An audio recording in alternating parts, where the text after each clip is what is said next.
Alright, so if you've seen on my Twitter account, I had recently revealed that I got an early birthday present, as my birthday, at the time of this video's production, will be tomorrow, so I'm going to celebrate that. But, anyways, there's going to be this. I bought this massive omnibus, well, my mom got me for it, omnibus of Infinite Crisis, the second in the Crisis trilogy in DC Comics. So, I decided there were several ways I wanted to go about this when reading it. I wanted to make videos about it, but I knew talking about the entire omnibus in one video would be an insane, stupid idea, because I am not that insane, and even then, there are not really that many comic users who on YouTube who've really done that kind of ambitious project, and they usually divide into separate episodes and then they merge it together, or they go ahead and like have a podcast discussing about it, quickly going overviews of it. But nonetheless, I decided that originally there were ideas I was going to do. I was going to do a huge chunk of Infinite Crisis, then compile some notes and write that down. But then I thought, nah, I might get lost and might forget some things. So I decided to do it by individual issues, like, there's the first one, Countdown to Infinite Crisis, the video that I'm going to be talking about. This is written by Jeff Johns, with the cover being made by everyone's favorite artist, Alex Ross. And we all know how he's known for, especially for his Crisis on Infinite Earths wallpaper he made.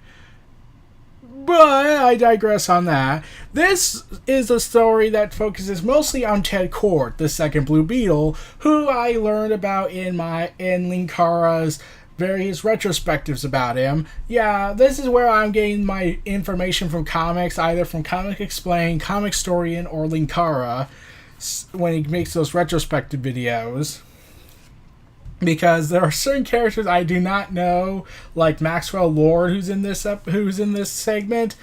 But yeah, this story mostly is on Blue Beetle's perspective, and basically how no one's really taking him seriously, and how he's saying like, "Sue, dude, there's all this stuff, there's like all these things, and whatnot." And then, as Blue Beetle initially opens up, breaking into a building office and begins working on a computer, he finds this computer that has files containing information about guys like Batman, Superman. They keep going back and forth. It's like Christopher Nolan-esque style of storytelling, where they show the present and then the past and the present again. And yeah, he learns about who Batman's identity is, Bruce Wayne, and then he calls Oracle. Then we go back to 4 days ago, where Oracle tells Blue Beetle that the previous day someone siphoned $20 million of his money to several dummy corporations, nearly bankrupting him. Congrats. And one of the names of the recipients is OMAC. And Oracle also informs him someone is using his ATM card, and yeah, Beetle goes to where his card is being used and finds Booster Gold. Beetle tells Gold about what's going on, and they go to Maxwell Lord. He says he'll look into things, and then Beetle tells Gold they need to go see Bruce Wayne, and Gold leaves to shoot a commercial. Beetle goes to see Batman, and Batman is pissed off still, saying he'll look into it. And Beetle leaves. During this, we see that Batman has secretly been working on a project, Brother Eye. That's going to play a role in causing so many issues for the DC Universe up until Infinite Crisis, and even during it. It's just that if you also take into account the New 52's version of Brother Eye in Linkara's review of DC Comics' Futures End storyline, which I will not get into because I will not read that. So anyways, Batman, after what happened in Identity Crisis with the reveal of Zatanna mind wiping his last 10 minutes, what they did to Dr. Light, and a variety of other events that happened, he has found out what happened. He's pissed and paranoid. He even admits to Alfred that, yeah, I'm paranoid. And I'm Batman. So anyways, then we go back to the present, and Beetle is looking through the file and finds Superman's secret identity is Clark Kent. Then we flash back to 3 days ago, where Beetle calls a group of superheroes to one of his warehouses, since he owns a company, that has been burglarized. Among the items taken is 100 pounds of kryptonite. That's gonna end well. The other heroes leave eventually, and an hour later, still at the warehouse, Beetle is attacked by 6 laughing villains known as the Madmen. Basically, they're a bunch of Joker-esque wannabes in my mind. Like I said, I'm not well versed in DC Comics and whatnot. I'm also using this for research in some massive project I'm doing to take out the good bits of the DC universe into my stories that I'm using for a fanfiction project. But that's a different matter altogether. So, then we get flash forward back. Beetle continues looking through the files, finds Captain Marvel's secret identity. And then we flash back to 2 days ago, where Beetle and Gold are doing some computer hacking to try and find the source of Beetle's money problems. And Gold spells Beetle on the computer, and the bomb explodes, and a bomb goes off. Gold is wounded and is taken to the hospital. Beetle's scarab begins pulsating, and he follows the pulse to a door that leads into the hall of the wizard Shazam. Beetle has a cryptic meeting with Shazam in which he learns nothing before being teleported away. And Beetle goes to get into his Beetle-shaped ship, and it explodes. And his wounds are tended to at the JLA Watchtower, where Wonder Woman is practically the only one who believes him, because she's the one who's actually making the most sense and actually is compassionate and doesn't dismiss him like he's an afterthought. She asks him to keep her posted on anything and leaves for an embassy meeting. Beetle then tells John, aka the Martian Manhunter, who may or may not have a niece that is secretly a horrendous person I really don't want to talk about unless I talk about the Young Justice series, and I will not get into that when I talk about it, and I am certainly not going to do a huge character bashing storyline in my story that I'm working on, because that would be insane. Anyways, John receives a distress call from Adam Strange that the planet Rann is under attack by the Thanagarians. So, yeah, that ties into the Rann-Thanagar war that's breaking out when John leaves to help Strange, since he was initially going to send Hawkeye. Not Hawkeye, Hawkman. Yeah, sorry I tied in Marvel there. I'm pretty sure I pissed off some people who are diehard extremists. I don't care. So, after that, Beetle then, Ted Kord goes back home and then realizes that something's off with his goggles. He finds a transmitter, and then afterwards he goes to see Booster Gold, and Booster Gold tries to get out to help and faints because, he's injured. After seeing Gold being put back to bed, Beetle tells the nurse to basically to tell him this: whatever happens, you tell him it's not his fault. You tell him it's not his fault. That I said so. And you tell him that I never had a better friend than him. Implying that, yeah, he's royally screwed. Don't you get it? He's gonna die! Yeah. So, Ted Kord backtracks the signal from the transmitter he found in his goggles to a fortified complex in Swiss Alps. And then we get the whole scene from the beginning, basically, where he finds the computer file that contains the identities of various heroes around the world. And Ted Kord opens a file that is on the computer and sees that he is marked as deceased. The office lights turn on, and Beetle whirls around to find himself facing the mastermind of all these evil acts, Maxwell Lord! Dun dun dun! Now let me explain who Maxwell Lord is, if nothing more than for myself, because here's the thing. I did not know who the hell this character was. As I've said, I'm only versed in the comic stuff from the TV shows, cartoons, and movies. I didn't read the comics that much, even when I was watching Spider-Man the original trilogy. And I don't want to talk about that, but that's a different matter. But, yeah, he kind of had a role in forming the Justice League International group, following that was leaderless and broken after the events of Crisis on Infinite Earths. And, okay, he seemed... It seemed like he was going to I think he was trying to struggle between right and wrong. Like, I didn't learn about this character until I saw Linkar's retrospective about Ted Cord. So really, from what I've gathered, it seems like he was trying to stop this like he was in conflict with himself between good and evil. Like, he was developing heroic qualities, and also but still remaining this con artist and struggling with his conscience and whatnot. Like, he was trying to fight between his good and evil selves in his eyes. And then after what happened in Identity Crisis, and after the events of Hal Jordan going nuts and the death of Superman and Mongols invasion, the destruction of Coast City, he begins to become paranoid and hateful towards metahumans, leading him to believe that not only metahumans can be trusted, but their personal battles and scuffles are enough to shatter world safety. In Identity Crisis, Lord attends to Sue Dibney's funeral.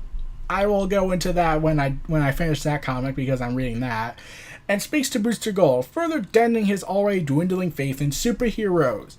So basically, if you take into account that instead of being the struggling guy who's struggling between right and wrong, Jeff Johns retconned him into being this evil person, and apparently, basically, he does what everyone expects. He goes ahead and explains why he is doing this, because that's always the case. When Maxwell Lord and 3 guards come in, Lord tells Blue Beetle that he is the king of the new Checkmate organization, whose purpose is to stop metahumans around the world. And considering all the recent disasters that in the Marvel Universe timeline, yeah, you can kind of see where he's coming from, how he feels like, yeah, these guys are kind of becoming more of a liability, like Identity Crisis, and then there's the death of Superman in Doomsday's attack, then there's Coast City's destruction, and Hal Jordan going nuts and insane with power. And yeah, it should be more like, but okay, let's say they did do that instead of the whole he's always been sabotaging the Justice League International group that he had formed at the beginning. That's what he was saying in the comics when I was reading this, and I was like, it could make more sense that he just got disillusioned without this massive retcon of the whole story. And I'll get to Jeff Johns' style, and then also by extension Grant Morrison's when I can. So, anyways, afterwards, the computer files on the screen disappear, and Lord rushes to the computer to see what the Blue Beetle has done to them, and he uses his opportunity to try and escape, realizing he needs to warn the League of what's going to happen. An OMAC unit disarms Beetle, and once he is immobilized, Maxwell Lord basically does this: "Join me, and together we can rid the world of metahumans." Ted Cord's response is, "Rot in hell, Lord." Okay, yeah, that was kind of hilarious if you think about it. He just said "rot in hell, Maxwell Lord," and if you take out Maxwell, it basically means he just told God to go to that place. Yeah, I'm pretty sure that might have pissed off religious groups if they thought about it more. And Maxwell Lord responds by killing him by shooting him in the head. So that's the end of Ted Cord in the beginning, and would lead the foundations to Jaime Reyes becoming the new Blue Beetle in Infinite Crisis.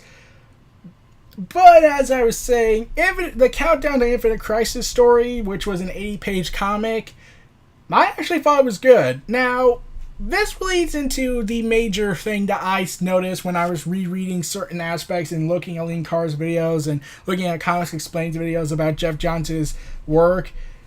Okay, Jeff Johns seems to be that guy that if this storyline worked, he'll probably retcon it to fit the story he wants to tell. Whereas Grant Morrison, and this is the one thing I kind of respect about Grant Morrison, is the fact that he basically in his way of writing, he basically goes on the operating theory of this, from what I've gathered, because I'm currently reading Multiversity, and I'll get to that when I finish it. He's basically under this mentality. Okay, look, I'm writing a storyline in a universe that has a Squirrel for a Green Lantern cooperative. Let's see, a guy from a planet that was destroyed through unknown means. Let's see, rocks that can weaken Superman. A guy who dresses as a bat. A guy who can time travel to the past in order to be a spokesperson, celebrity sponsor guy. A guy who dresses up like a beetle and to an extension Spider-Man. A guy who goes ahead and can go through walls and whatnot. And I'm also writing a comic set in a universe where there's a clone of Superman who is also a clone of cloned from Lex Luthor's DNA, making the ultimate slash fan fiction child of Lex Luthor and Superman. Just embrace the madness. Yeah, that's basically how I've seen Grant Morrison's style. Like, yeah, he knows what he's working on is absurd, insane, and just goes, embrace it. There's nothing really to do. Just embrace the insanity that we're doing this. Like, that's basically how he operates. It's basically, give into this madness. We're really doing this. We're really that insane. So, yeah, that's the one thing I do like about Grant Morrison, that he even acknowledges that all this is insane, so just embrace the craziness of everything. That's the one thing I do like. So, yeah, whereas Jeff Johns, he likes to retcon things, and while he does want to serve the larger story, like correcting the Hal Jordan evil route he went with by DC, because Hal Jordan was not really being appealing to fans in their eyes, which pissed a lot of people off. At least that was explained and done correctly. But a lot of people also kind of do get annoyed with retconning certain events to try and explain certain things in the past in order to change things and alter them, like Identity Crisis or Fortunate Son with Batman's hatred of rock and roll. Yeah, that's a real thing. And not something from the old age when everything was all lunacy and whatnot. So, my thoughts on Countdown to Infinite Crisis. I like this story. Really gives a send-off to Ted Kord. Like, yeah, it would have been epic if he went out with a huge explosive bang instead of being shot in the head like he was a nobody and it zooms in on his corpse. Yeah, it probably would have been better if he went out fighting, but at least he was defiant to the end against oppressive evil. A guy who just wanted to do right in the world and looked up to a guy who helped him along, and only to realize this guy's kind of a son of a bitch. So, yeah. This kickstarts the Infinite Crisis Omnibus, and there's going to be a lot more videos about this as I read through it. So, those were my thoughts on Countdown to Infinite Crisis. This was Neo Reality Entertainment. If you'd like, comment, subscribe, and donate, stay tuned for more.